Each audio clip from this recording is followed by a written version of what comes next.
Inilaglag na ng China si Digong. Sabi ng China, merong agreement na pinasok si Digong at ang China. Diyan sa Ayungin Show, hindi status quo, ha. Uso na nalaglagan sa kampo nila, ka-coffee.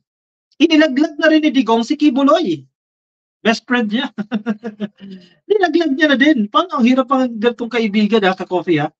Laglagan na ang kabilang kampo. Anong nangyayari sa inyo dyan? Bakit nauuso ang laglagan sa kampo nyo? At dahil nangyayari sa inyo yan, yung karma is real sa inyo, nagagalit kayo kay PBBM. Sinisisi nyo lahat ngayon yan. Kasalanan ni PBBM yan. Lahat yan kasalanan ni PBBM. Ngayon, nagkakalaglagan na kayo. Sabi ng Inquirer, no? Duterte tells Kibuloy, you are wanted. Don't drag me into this. Kaibigan niya yan, ha? Ingat yaman, mga properties ni Kibuloy, billions of pesos yung halaga ng properties na yan. Ang nag-iingat ay si Digong, pero nilaglag niya. Kaibigan niya yan, coffee. Do not drag me into this, sabi ni Digong. You are wanted.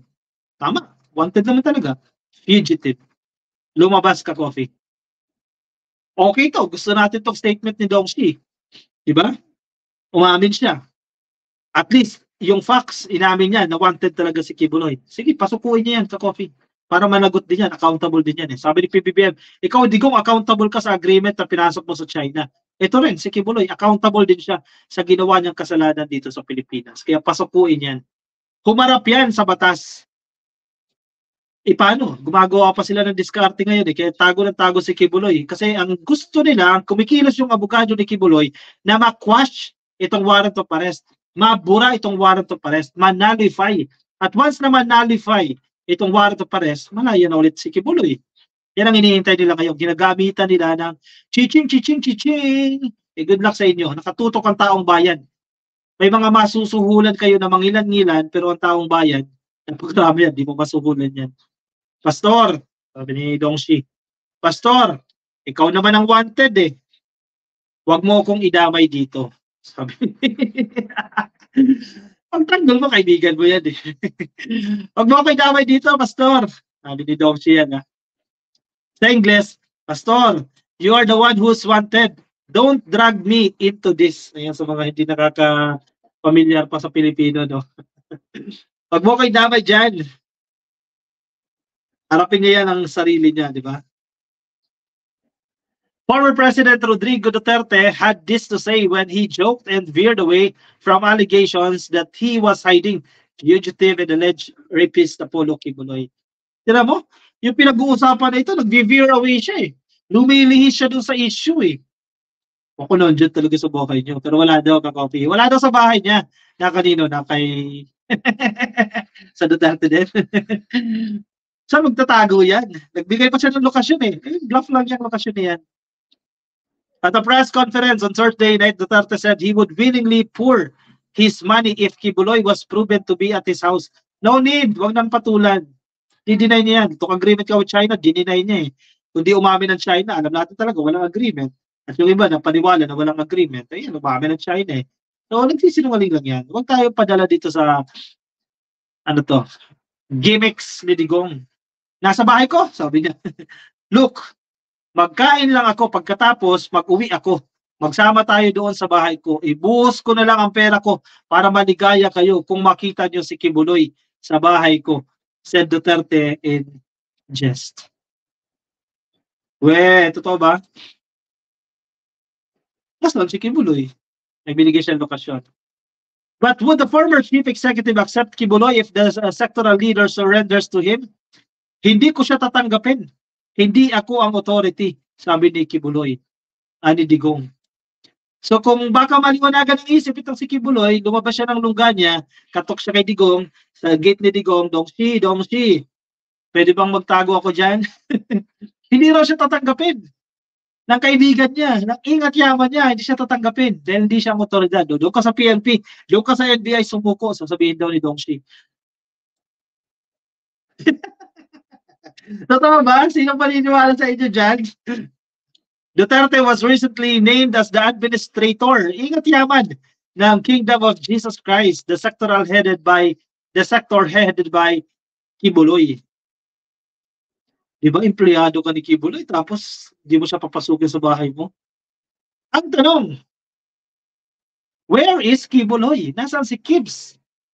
In the same press conference, Duterte said Kibuloy may be hiding in Kingdom of Jesus Christ properties dyan po sa Barangay Tamayong, dyan sa Kalinan District, dyan sa Davao. Sino mga taga Davao dyan? Alam nyo to? Nandyan daw po yan sa Barangay Tamayong, kaso malaki daw po yung lugar na yan. Nandyan lang yan sa Tamayong. Malaki lang ang Tamayong. Let me educate all of you. Ang Tamayong, malaki yan. Sa loob, maraming bahay. Make sure na isa-isang bahay ay nandyan siya. Because for every bahay, it should be different search, said Duterte. Tila mo, niloloko ni Digong ang enforcement eh. Nagbigay ng tip pero malabong mangyari. Sa dinami-dami ng bahay nila, let's say thousands of houses, kailangan mo rin ng 1,000 search warrant na kailangan dyan. Eh dahil hindi mo naman pwedeng pasukin yan ng walang warrant eh.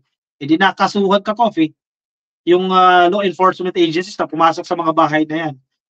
Kung suyurin man yan, hindi yan pwedeng mangyari. Then walang search warrant. So in short, nagbigay si Digong ng lokasyon para dalhin yung mga tao na dyan. Pero pagdating doon, hindi rin nila magagawang suyurin yan dahil kailangan nila ng search warrant kada isa. Eh napakahirap kumuha ng search warrant. Sa korte, dadaan yan eh. Judge lang mag-i-issue niyan. Eh good luck. Anong basis? Anong merit para mag-issue ka ng search warrant sa isang bahay? Eh bago pa makapag-issue man yan, eh wala na si Kibuloy. In short, walang bearing yung sinabi ni Dongshi. And definitely, alam ng NBI yan, alam ng PNP yan. Strategically thinking, walang bearing yung sinasabi ni Dongshi. Nanggugulo lang, nang iinis lang. Mag-ikot siya dyan. Maghabulan kayo, sabi niya sa law enforcement agencies. By the time na matapos, mapagod ka na, you will become a member of Kingdom of Jesus Christ. So madaling sabi, hindi niyo mahuhuli si Kibuloy kahit alam nyo na nandiyan dyan sa Tamayong. Dahil mahirapan kayo, maraming bahay. Diba kapag pasok nyo sa isang bahay, lecturean kayo about the teachings of KJC. Diba, convert ka pa. Yan ang gustong sabihin ni Digong dyan. Pero mo, diba, niloloko lang itong authority. According to Duterte, he is still communicating with Kibuloy. Ganyan siya namang inis, no? Nakikipag-usap pa rin siya kay Kibuloy. Kailan yung huli mong pakikipag-usap kay Kib? Sabi niya kanina lang. Hindi ba? Alam niya yan. Mapasuko niya yan. Pero, kunyari lang yan na hindi ko siya papasukin sa bahay. Meanwhile, a Pasig court on Thursday denied Kibuloy's appeal to suspend court proceedings on the charge of qualified human trafficking against him. The court also issued a warrant of arrest for him for the non-bailable offense. Kasi pag nahuli siya dyan, dali siya sa Pasig habang buhay siya makulong dyan. Kasi habang nag-hearing, nasa binabuan siya. Walang piyansa yan eh. Pero ang tanong nga dyan, mahuhuli ba? Eh, hirap mahuli yan, ka-Coffee. Napakahirap hulihin dyan si Kibuloy. May bilyones yan eh. Diba? At sa batas natin sa Pilipinas, hindi mo basta-basta ma-arresto yan. Kailangan na lang talaga sumuko itong si Kibuloy eh. Para matapos na ito. Pero again, hindi susuko yan. Kasi yung pride niya, kainin niya yung pride niya. Dami ng kasalanan eh. Dami ng commandments eh sa Senado. Pag nadala siya sa Senado, pahiyang-pahiya siya. Wala siyang mukhang ipagmamalaki. Hindi na mahuli yan. Baka ngayon eh, nag-ano pa yan eh. Chillax-chillax lang yan eh. Tapos igagalang. Ay, anong ginagawa ninyo? Matindi kayo. O siya, sige, ka-Coffee. Anong say ninyo dyan? Anong masasabi ninyo dyan? I-share ang inyong opinion, ang inyong reaction dyan sa ating comment section para mabasa rin po ng iba nating mga ka-Coffee. Matindi ha, matindi yung grupo nila ha. Anong say mo dyan, ka-Coffee? Ilagay sa comment section ha. Yung mga ka-Coffee natin na nakikinig ngayon, nasa YouTube, magandang araw sa inyo, ka-Coffee. Attendance check tayo. Please like lang po yung video na yan sa YouTube. At baka di pa kayo nakasubscribe, please like lang po. O subscribe sa ating YouTube. Libre, walang bayad po yan.